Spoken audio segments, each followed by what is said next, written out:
seems almost a message coming from space. Chapter 4. The house looked exactly the same from the outside, or almost exactly the same. Around Miss Spink and Miss Forcible's door were blue and red light bulbs that flashed on and off, spelling out words. The lights chasing each other around the door, on and off, around and around. Astounding was followed by a theatrical, and then triumph. It was a sunny, cold day, exactly like the one that she'd left. There was a polite noise from behind her. She turned around. Standing on the wall next to her was a large black cat, identical to the large black cat she'd seen in the grounds at home.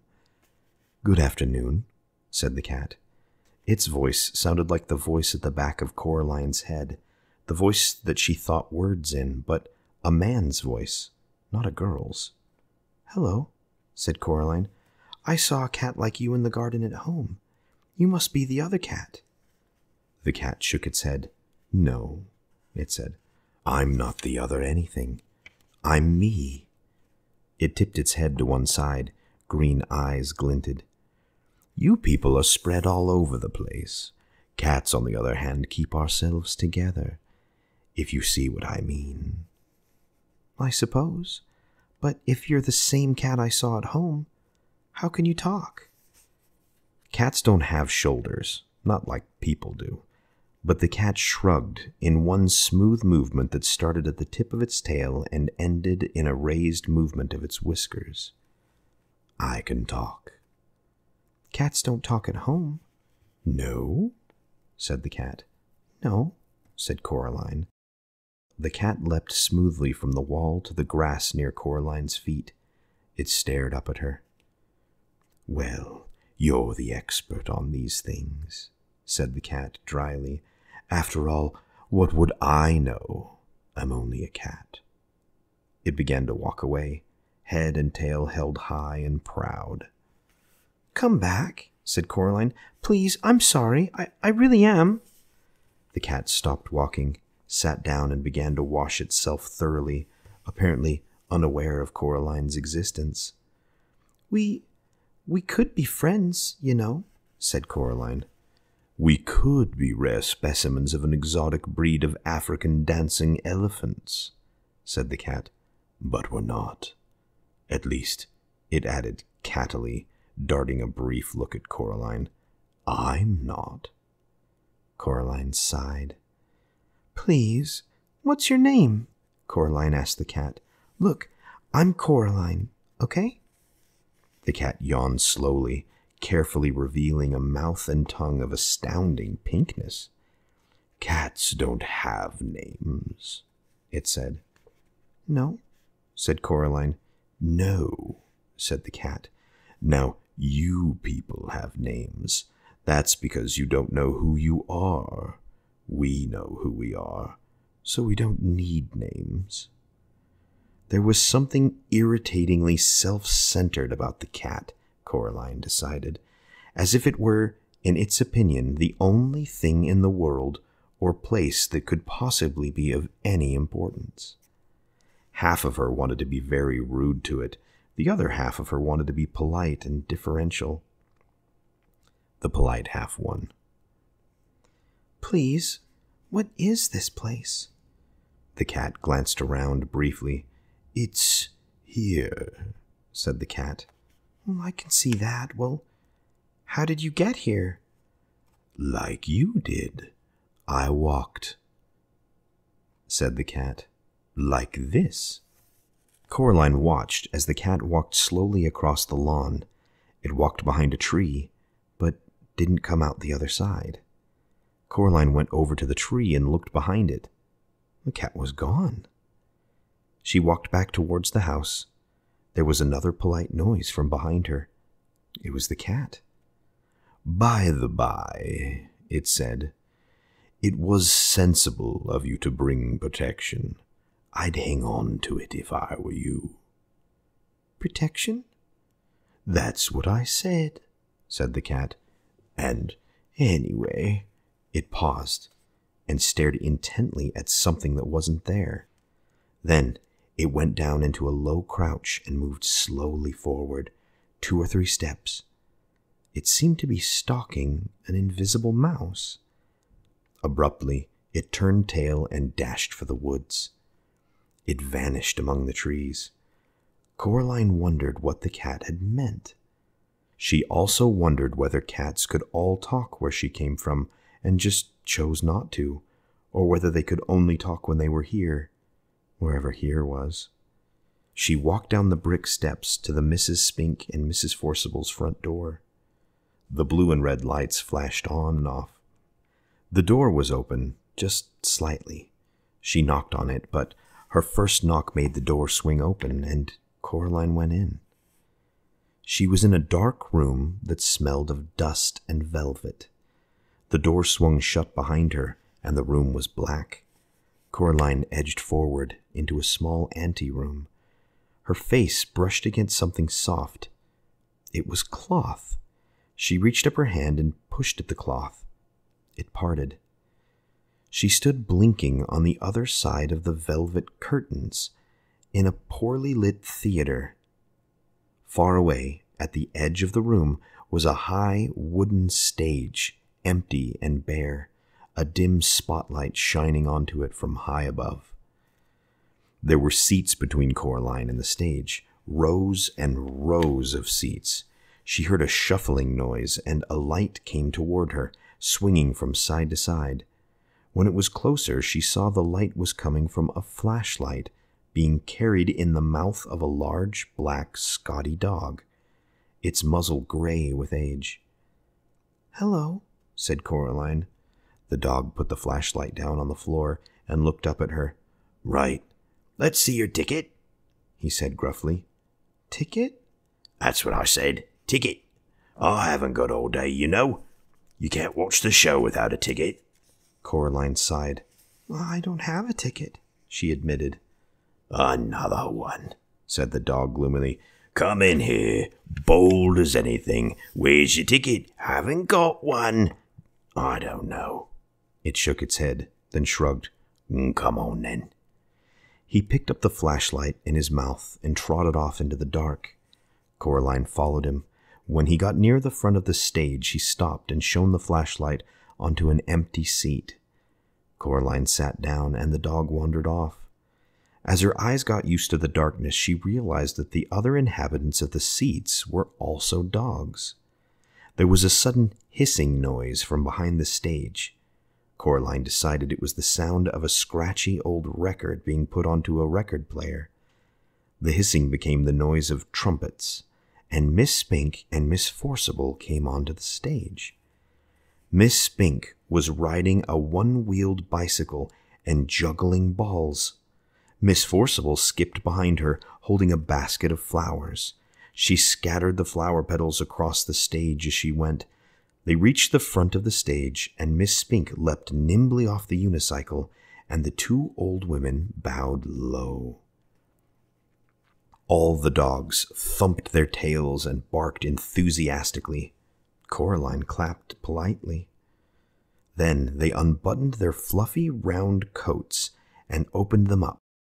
But their coats weren't all that opened. Their faces opened too, like empty shells, and out of the old, empty, fluffy, round bodies stepped 2 young women. They were thin and pale and quite pretty, and had black button eyes. The new Miss Spink was wearing green tights and high brown boots that went most of the way up her legs. The new Miss Forcible wore a white dress and had flowers in her long yellow hair. Coraline pressed back against her seat. Miss Spink went off the stage, and the noise of the trumpets squealed as the gramophone needle drug its way across the record and was pulled off. "This is my favorite bit," whispered a little dog in the seat next to her. The other Miss Forcible picked up a knife out of a box on the corner of the stage. "Is this a dagger that I see before me?" she asked. "Yes!" shouted all of the dogs. "It is!" Miss Forcible curtsied, and all the dogs applauded again. Coraline didn't bother clapping this time. Miss Spink came back on. She slapped her thigh, and all the little dogs woofed. "And now," Miss Spink said, "Miriam and I proudly present a new and exciting addendum to our theatrical exposition. Do I see a volunteer?" The little dog next to Coraline nudged her with his front paw. "That's you," it hissed. Coraline stood up and walked up the wooden steps of the stage. "Can I have a big round of applause for the young volunteer?" asked Miss Spink. The dogs woofed and squealed and thumped their tails on the velvet seats. "Now, Coraline," said Miss Spink, "what's your name?" "Coraline," said Coraline. "And we don't know each other, do we?" Coraline looked at the thin young woman with black button eyes and shook her head slowly. "Now," said the other Miss Spink, "stand over here." She led Coraline over to a board by the side of the stage and put a balloon on top of Coraline's head. Miss Spink walked over to Miss Forcible. She blindfolded Miss Forcible's button eyes with a black scarf and put the knife into her hands. Then she turned her round 3 or 4 times and pointed her at Coraline. Coraline held her breath and squeezed her fingers into tight fists. Miss Forcible threw the knife at the balloon. It popped loudly, and the knife stuck into the board just above Coraline's head and twanged there. Coraline breathed out. The dogs went wild. Miss Spink gave Coraline a small box of chocolates and thanked her for being such a good sport. Coraline went back to her seat. "You were very good," said the little dog. "Thank you," said Coraline. Miss Forcible and Miss Spink began juggling with huge wooden clubs. Coraline opened the box of chocolates. The dog looked at them longingly. "Would you like one?" she asked the little dog. "Yes, please," whispered the dog. "Only not the toffee ones. They make me drool." "I thought chocolates weren't very good for dogs," she said, remembering something Miss Forcible had once told her. "Maybe where you're from," whispered the little dog. "Here, it's all we eat." Coraline couldn't see what the chocolates were in the dark. She took an experimental bite of one, which turned out to be coconut. Coraline didn't like coconut. She gave it to the dog. "Thank you," said the dog. "You're welcome," said Coraline. Miss Forcible and Miss Spink were doing some acting. Miss Forcible was sitting on a step-ladder, and Miss Spink was standing at the bottom. "What's in a name?" asked Miss Forcible. "That which we call a rose by any other name would smell as sweet." "Have you any more chocolates?" asked the dog. Coraline gave the dog another chocolate. "I know not how to tell thee who I am," said Miss Spink to Miss Forcible. "This bit finishes soon," whispered the dog. "Then they start folk dancing." "How long does this go on for?" asked Coraline. "The theater?" "All the time," said the dog. "Forever and ever, always." "Here," said Coraline. "Keep the chocolates." "Thank you," said the dog. Coraline stood up. "See you soon," the dog said. "Bye," said Coraline. She walked out of the theater and back into the garden. She had to blink her eyes in the daylight. Her other parents were waiting for her in the garden, standing side by side, and they were smiling. "Did you have a nice time?" asked the other mother. "It was interesting," said Coraline. The 3 of them walked back up to Coraline's other house together. Coraline's other mother stroked Coraline's hair with her long white fingers. Coraline shook her head. "Don't do that," said Coraline. Her other mother took her hand away. "So," said her other father, "do you like it here?" "I suppose," said Coraline. "It's much more interesting than at home." They went inside. "I'm glad you like it," said Coraline's other mother, "because we'd like to think that this is your home. You can stay here forever and always if you want to." Said Coraline. She put her hand into her pockets and thought about it. Her hand touched the stone that the real Miss Spink and Forcible had given her the day before, the stone with the hole in it. "If you want to stay," said the other father, "there's only one little thing we'll have to do, so you can stay here forever and always." They went into the kitchen. On a china plate on the kitchen table was a spool of black cotton and a long silver needle, and beside them 2 large black buttons.